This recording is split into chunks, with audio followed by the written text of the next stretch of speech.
அசாதாரண சூழ்நிலை எல்லாருக்கும் தெரியும். இப்படியான சூழ்நிலையில எங்களுடைய நிலங்கள் அப்படி ஒரு ஒரு நொடியில பறி போயிடும். 5940 ஏக்கர் வடக்கு மாகாணத்தில் இந்த வர்த்தமானி பிரசுரத்தின் மூலமாக அரச உடைமையாக்கப்படுவதற்கான முயற்சி எடுக்கப்படும். இதை மீள கைவாங்காமல் வடக்குல காலடி எடுத்து வைக்க நாங்கள் விட மாட்டோம். நான் கடுமையான எச்சரிக்கை ஜனாதிபதிக்கு சொல்லி புலம்பெயர்ந்த தேசங்களில் இருக்கிற மக்களுக்கும் நாங்கள் அன்பான ஒரு வேண்டுகோளை விடுக்கிறோம். தயவு செய்து உங்களுக்கு உரிய காணிகள் இங்கே இருந்தால், நிலங்கள் இங்கே இருந்தால் அது சம்பந்தமாக கொஞ்சம் கவனம் எடுங்க. வவுனியா நகரிலிருந்து 18 கிலோமீட்டர் தொலைவில் அமைந்திருக்கின்ற 5 ஏக்கர் 9 பரப்பு நிலப்பரப்பை கொண்ட இந்த மாபெரும் காணி விற்பனைக்குள்ளது. 3 சந்ததி மாறிவிட்டது. உறுதி இன்னும் பாட்டனாரோ பூட்டனார பேர்ல இருக்கிறதெல்லாம் இருக்குது. இடம்பெயர்வுகளால உறுதிகள் துளைந்தது, பெர்மிட் இல்லாமல் போனது, பெர்மிட் ரினியூ பண்ணாமல் விடப்பட்டது. இப்படி இங்கே காணி உரிமம் சம்பந்தமாக அதை நிரூபிப்பது சம்பந்தமாக மிக மிக மிக மிக பெரிய சிக்கல்கள் இருக்கிற ஒரு இடம், ஒரு காலம். பலர் நாட்டை விட்டு வெளியில போயிட்டார்கள். வேறு வேறு நாடுகளில் இருக்கிறவர்கள் ஒரு ஒரு ஒரு பகுதி அகதிகள் என்று சர்வதேச சட்டத்தின் கீழேயே இன்னமும் அகதிகள் என்ற வரைவிலக்கணத்துக்கு கீழே இருக்கிற மக்கள் நிறைய பேர் இருக்காங்க. இந்தியாவிலேயே கிட்டத்தட்ட 1 லட்சம் பேர் இருக்காங்க. அப்படியாக இடம்பெயர்ந்து அகதிகளாக சட்டத்தின் கீழேயே, சர்வதேச சட்டத்தின் கீழேயே அகதிகளாக இருக்கிறவர்கள் வேறு வேறு இடங்கள்லையும் புகலிடம் கோரி இருக்கிறவர்களும் இருக்காங்க. அகதிகள் என்று நிரூபிக்கப்பட்டு இருக்கிறவர்கள் எப்படியாக தங்களுடைய நிலங்களுக்கான கோரிக்கைகளை முன்வைக்க முடியும்? ஆகையினால இந்த வர்த்தமானி பிரசுரம் உடனடியாக மீள கைவாங்கப்பட வேண்டும். அதுல மாற்று கருத்துக்கு இடமில்லை. ஆனால் அதே வேளையில நாங்கள் இன்றைக்கு வெற்றிலக்கணில செய்ததான் இப்ப இங்கேயும் செய்ய போறோம். அதுக்காகத்தான் உதவிக்கு வேறு சட்டத்த நிலையம் அழைத்து வந்திருக்கிறேன். இந்த உரிமங்கள் இருக்கிறவர்கள் அல்லது இது என்னுடைய நிலம் என்று சொல்லக்கூடியவர்கள் அதுக்கான ஆவணம் இருக்கிறதா, அதுக்கான ஆவணம் இருந்தாலும் அது யாருடைய பேர்ல இருக்குது, புதுப்பிக்கப்பட்டதா, பெர்மிட் புதுப்பிக்கப்பட்டதா, இல்லாட்டி புதுப்பிக்கப்படாமல் இருக்கிறதா, இல்லாத ஆவணம் இருந்தது அது தொலைந்து விட்டது என்ற இந்த தரவுகளை ஒரு அளவுக்காவது இந்த பிரதேசங்களை நாங்கள் எடுக்க பார்க்கிறோம். என்றால் எடுத்து அரசாங்கத்துக்கு நாங்கள் உடனடியாக சொல்லலாம், இப்படியான சூழ்நிலை இருக்கிறது, இதுல இந்த சட்டத்தை அமல்படுத்தக்கூடாது.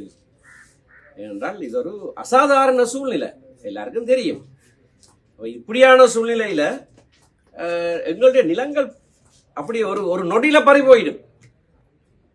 ஒரு நொடியில பறி போயிடும். நாங்கள் ராணுவம் கையகப்படுத்தி இருக்கிற காணிகளை விடுவிக்கிறதுக்கு எத்தனையோ போராட்டங்கள் செய்து, எத்தனையோ வழக்குகள் செய்து, எத்தனையோ 1000 ஏக்கர் எல்லாம் விடுவித்துக் கொண்டிருக்கிற வேளையில 5940 ஏக்கர் வடக்கு மாகாணத்தில் 5940 ஏக்கர் இந்த வர்த்தமானி பிரசுரத்தின் மூலமாக அரச உடைமையாக்கப்படுவதற்கான முயற்சி எடுக்கப்படும். 5940 ஏக்கரை கையகப்படுத்துறதுக்கான முயற்சியை செய்து கொண்டு நேற்றைக்கு யாழ்ப்பாணத்தில் 40 ஏக்கரை விடுவிச்சிருக்காராம்.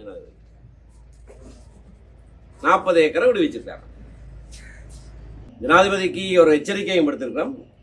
இதை மீள கைவாங்காமல் வடக்குல காலடி எடுத்து வைக்க நாங்கள் விட மாட்டோம்.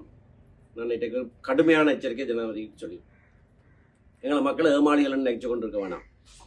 ஏனென்றால் இது நிலம் சம்பந்தமான விடயம். நாங்கள் ஒரு தேசம் என்று சொல்லுகிற நாங்கள் அதுல பிரதானமானது நிலம். நிலம் இல்லாவிட்டால் பிறகு என்ன தேசம்? மக்களே புலம்பெயர்ந்து போய் கொண்டிருக்கே அது பிரச்சனையா இருக்குது. ஆனால் எங்களுடைய நிலங்களை நாங்கள் வைத்திருப்பது, அதை மீட்டெடுப்பது ஒரு ஒரு ஒரு விஷயம். ஆனால் இருக்கிறதையும் போய்விடாமல் பாதுகாத்துக் கொள்ள வேண்டியது அடிப்படையான விஷயம். அதுக்கு பிறகுதான் எங்களுடைய சுயநிர்ணய உரிமையை பாவிக்கிறது. நாங்கள் சுயாட்சி என்றால் சுய ஆட்சி எங்க செய்யறது? நிலம் இல்லாமல் எங்க செய்யறது? ஒரு பிரதேசமே வேணும். ஆகவே காலாகாலமாக பரம்பரையாக எங்களுடைய நிலம் என்றிருந்த நிலங்களை இப்படியாக ஒரு நொடியில அரச உடைமையாக ஆக்குவதற்கான முயற்சி மிக மோசமான ஒரு முயற்சி. அதை நாங்கள் எப்படியாவது தடுத்து நிறுத்த வேண்டும் என்பதற்காக செய்கிறோம். அல்லது தயவு செய்து ஒத்துழைக்க வேண்டும். இங்கே இருக்கிறவர்கள் காணிகள் இருக்கிறவர்கள் எப்படியான நிலைமையில் உங்களோட ஆவணங்கள் இருக்கிறன்றது ஒரு அளவுக்கு சொன்னால் நாங்கள் அதனை எடுத்து சொல்ல முடியும். இதே நேரத்தில் புலம்பெயர்ந்த தேசங்களில் இருக்கிற மக்களுக்கும் நாங்கள் அன்பான ஒரு வேண்டுகோளை விடுக்கிறோம். தயவு செய்து உங்களுக்கு உரிய காணிகள் இங்கே இருந்தால், நிலங்கள் இங்கே இருந்தால் அது சம்பந்தமாக கொஞ்சம் கவனம் எடுங்க. வந்து உங்களோட உரிமைகளை கோருங்க. அப்படி உங்களுக்கு வர கஷ்டமா இருந்தால் ஒரு அட்டர்னி தத்துவக்காரரை இங்க நியமியுங்க. உடனடியாக நியமிச்சு அவர் மூலமாக உங்களுடைய உரிமையை கோருங்க. சரி, உங்களுக்கு இங்க இருக்கிற காணியில அக்கறை இல்லை என்று சொன்னால் அதை அரசுக்கு செல்ல விட வேண்டாம். ஒரு அட்டர்னி தத்துவக்காரரை வச்சு இங்க காணி இல்லாத ஆட்களுக்கு எழுதி கொடுங்க, இனமாக கொடுங்க. எப்படியாவது எங்கட நிலங்களை எங்கட மக்கள்கிட்ட கையில இருக்கிறதுக்கான நடவடிக்கையை தயவு செய்து நீங்க செய்ய வேண்டும். இது அடிப்படையான விஷயம். இவ்வளவுதான் நாங்கள் என்னதான் சொன்னாலும் நிலம் பறி போயிட்டால் அதுக்கு பிறகு எதுவுமே கிடையாது.